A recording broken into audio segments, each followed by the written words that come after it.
میرا ویسے نہ شروع سے میں ویسے ایک حضرت میں چاہتا ہوں کہ جو بھی اگر کسی جماعت میں بندہ ہو نا جی جی تو پھر جو بھی عہدہ کسی کو ملے اس کی عزت ہونی چاہیے. بالکل صحیح بات. اس عہدے کی عزت ہوگی تو وہ جماعت صحیح طریقے سے چلتی تو رہتی ہیں وہ تو پھر چلتی تو ساری رہتی ہیں لیکن وہ مزہ نہیں ہوتا. ہاں جی. تو یہ کچھ کمیاں ہیں مطلب ہماری جماعتوں میں یہ، لیکن میں چاہتا ہوں کہ ابھی جو نئے امیر آئے ہیں بڑے جہاں دیدہ ہیں، بہت شفیق بھی ہیں، تو مجھے امید ہے کہ وہ اس پر توجہ دیں گے. مجھے امید ہے. ایک سر آپ نے بات کی کہ عہدے کی جو ہے نا وہ اس کی عزت ہونی چاہیے جس کو بھی دیا جائے. دوسری یہ بھی ہے کہ اس کا اختیار بھی مکمل دیا جانا چاہیے. وہی نا، عزت سے مراد یہی ہے کہ پھر اس کو اختیار بھی دیا جائے، پھر اس کی وہاں مطلب اس سے پوچھا بھی جائے، اس سے رابطہ بھی رکھا جائے. یہ نہیں ہے کہ ایک عہدہ تو آپ دے دیں کسی کو پھر اس کو بس وہ اجلاس میں بلانا ہے، اس کے بعد کچھ. تو یہ میرا خیال ہے کچھ ہے ہماری جماعتوں میں مسئلے کہ مجھے امید ہے کہ جو نئی قیادت آئی ہے وہ اس پہ غور توجہ دیں گے. یہ تو تمام مسلکوں میں اب مطلب ہے کہ ایک بیماری چل گئی. وہ کہتے ہیں ریٹ تب بڑھے گا کہ جب ایک دوسرے کو مطلب برا بھلا کہیں گے، گالیاں نکالیں گے تو ہمارا ریٹ بڑھے گا. یہ کوئی دین کی خدمت نہیں، یہ سنت کے بھی خلاف ہے جی.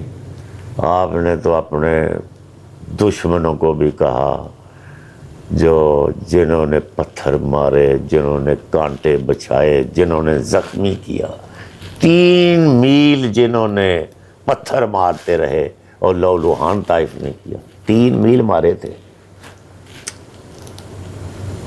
تو ان کو بھی کہا کہ لا تثریب علیکم اليوم. وہ پیغمبر تھا. ہمارے علماء کہاں، وہ تو زبانی باتیں ہیں. مجھے ذرا کھل کے بات کرنے دیں، کوئی بات نہیں. یہ ایک نیکی کا کام ہے.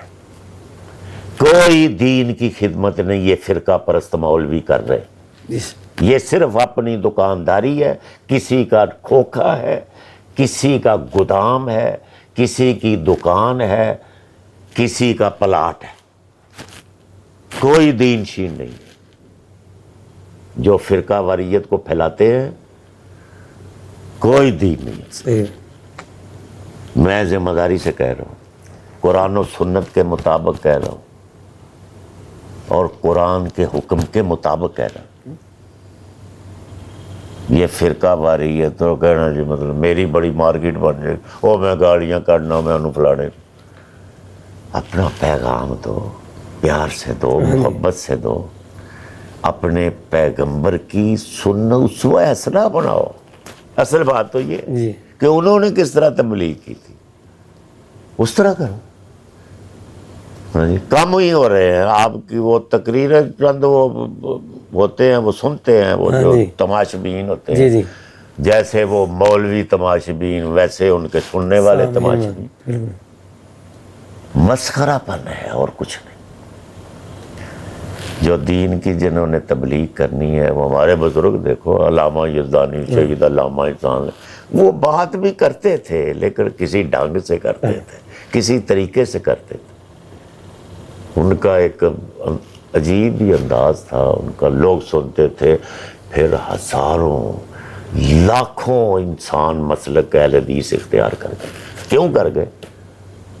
ان میں اخلاق تھا. یہ مولوی تو ہمارے جو اس قسم کے ہیں وہ تو سلام نہیں لیتے کسی سے.